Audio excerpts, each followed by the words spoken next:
Isang mainit na ulat ang kumalat matapos ibahagi ng boxing insider na si Mike Coppinger sa Dan Rafael's platform na pwedeng maiset sa Hulyo ang laban ni na Errol Spence Jr. at Tim Tszyu. Ayon sa mga impormasyong umiikot, target umano ng No Limit Boxing na dalhin si Spence sa Australia para harapin ang kanilang pambato. Isang matchup na matagal na nilang tinitingnang may malaking hatak sa market at sa reputasyon ng kanilang kampo. Matatandaan na si Spence ay hindi na nakalaban mula nang matalo siya via technical knockout kay Terence Crawford noong 2023. 3 taon na siyang walang aktwal na laban, kaya marami ang nagtatanong kung nasa tamang kondisyon pa ba siya para sa isang mataas na antas na sagupaan. Higit pa rito, aakyat pa siya sa junior middleweight division para harapin si Tszyu na natural na mas komportable sa timbang na ito. Dito nagiging komplikado ang usapan para sa team ni Tszyu.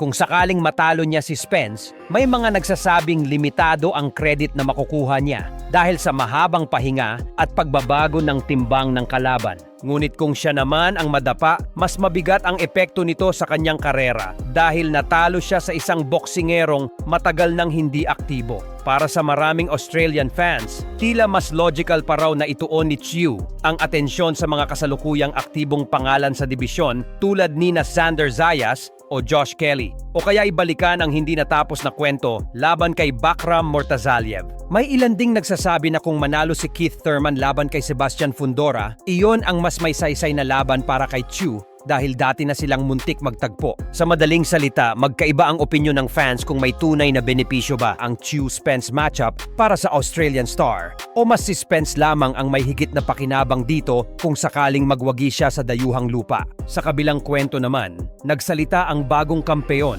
na si Brandon Figueroa tungkol sa tensyon na naramdaman niya bago ang huling round ng laban niya kontra kay Nick Ball sa Liverpool. Ayon kay Figueroa, alam daw niya ang posibilidad na hindi pabor sa kanya ang magiging resulta kung aabot sa scorecards ang laban dahil siya ang dumayo sa teritoryo ng kalaban.